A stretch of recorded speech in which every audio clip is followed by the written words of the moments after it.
Assalamualaikum warahmatullahi wabarakatuh. Salam sejahtera bagi kita semua. Yang terhormat kepada Ibu Maria Oktasari MPD selaku dosen pengampu instrumen tes. Selamat pagi, selamat siang, ataupun selamat malam ya kawan-kawan. Pada kesempatan kali ini, izinkan kelompok kami dari kelompok 8 akan mempresentasikan tentang prestasi belajar.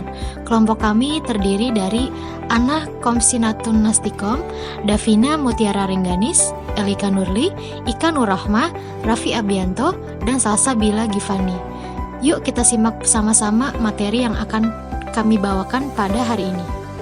Yang pertama yang akan kita bahas yaitu mengenai prestasi belajar.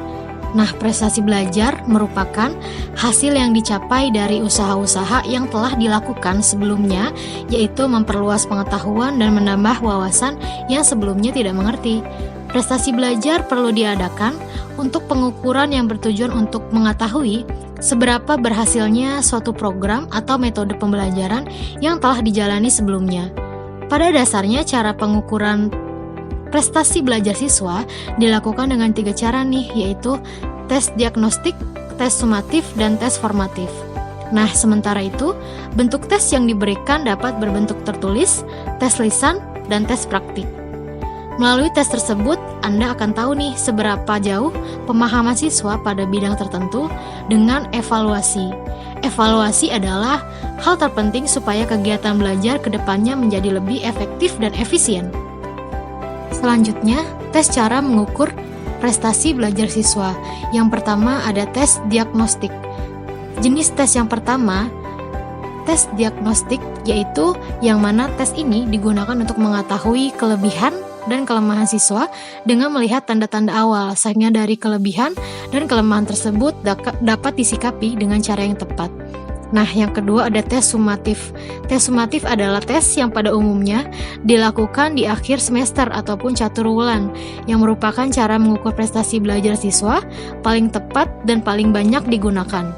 Dari tes inilah tingkat prestasi belajar siswa dapat diketahui melalui tes yang dilakukan oleh guru kepada siswa. Yang ketiga ada tes formatif. Jenis tes berikutnya tes normatif. Pada dasarnya, tes ini digunakan untuk mengetahui seberapa jauh pemahaman siswa dalam mata pelajaran tertentu. Nah, tes formatif ini diberikan dalam rangka memperbaiki proses belajar, misalnya ulangan harian.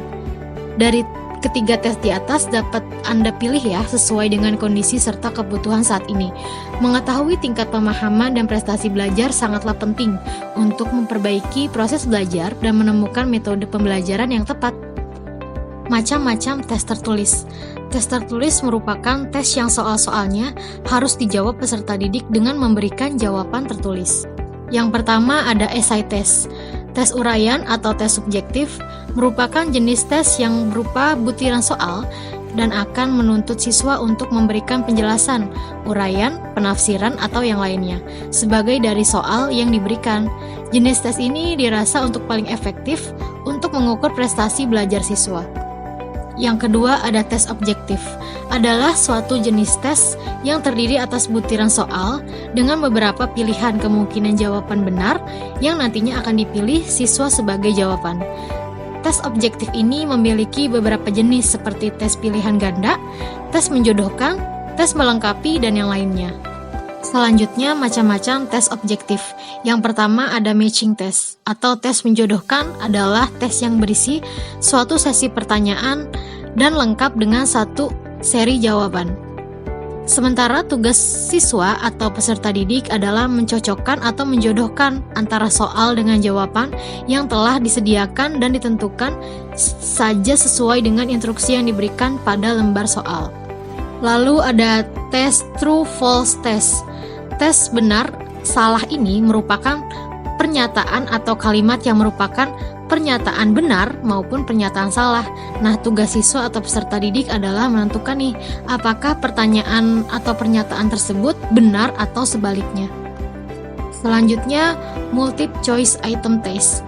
Multiple choice item test atau pilihan ganda merupakan salah satu tes objektif yang berbentuk pernyataan belum selesai yang harus diselesaikan atau pertanyaan yang harus dijawab dengan memilih salah satu jawaban dari beberapa pilihan kunci jawaban.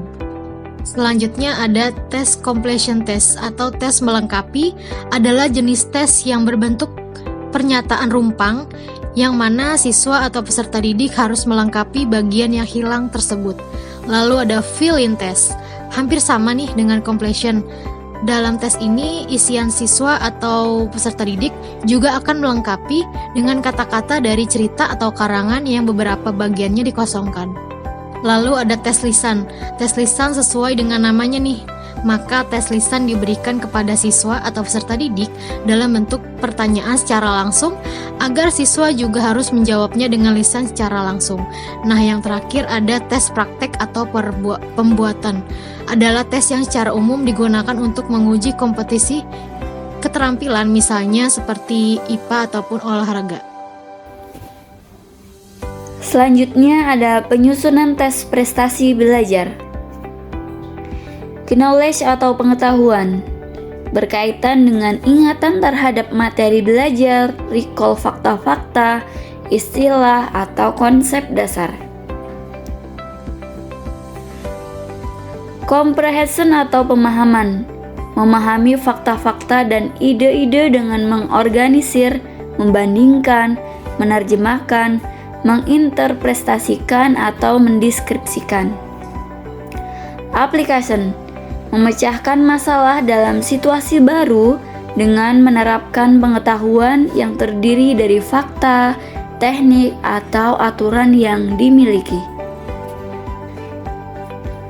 Analisis, meneliti dan memecahkan informasi menjadi bagian-bagian dengan mengidentifikasi motif atau penyebab, membuat kesimpulan dan menemukan bukti untuk mendukung generalisasi. Sintesis, mengembangkan elemen-elemen dan bagian untuk membentuk suatu keseluruhan. Penyusunan tes prestasi belajar. Evaluation, performance, improvement, quality, kriteria, analisis, assessment, audit, dan result. Pertimbangan dalam penyusunan tes prestasi belajar. 1. Tes prestasi belajar harus mengukur hasil belajar yang telah dibatasi secara jelas, sesuai dengan tujuan instruksional. 2. Tes prestasi belajar harus mengukur suatu sampel yang representatif dari hasil belajar dan dari materi yang dicakup oleh program pengajaran. 3. Tes prestasi belajar harus berisi item-item dengan tipe yang paling cocok untuk mengukur hasil belajar yang diharapkan. 4. Tes prestasi belajar harus dirancang sedemikian rupa agar sesuai dengan tujuan tes. 5. Reliabilitas tes prestasi belajar harus diusahakan setinggi mungkin dan hasilnya harus diinterpretasi dengan hati-hati. 6.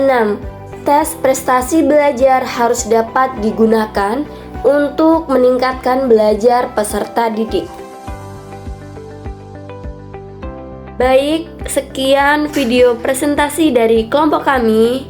Jika ada kekurangan, ada salah-salah, mohon dimaafkan. Semoga bermanfaat untuk kita semua. Saya tutup. Assalamualaikum warahmatullahi wabarakatuh.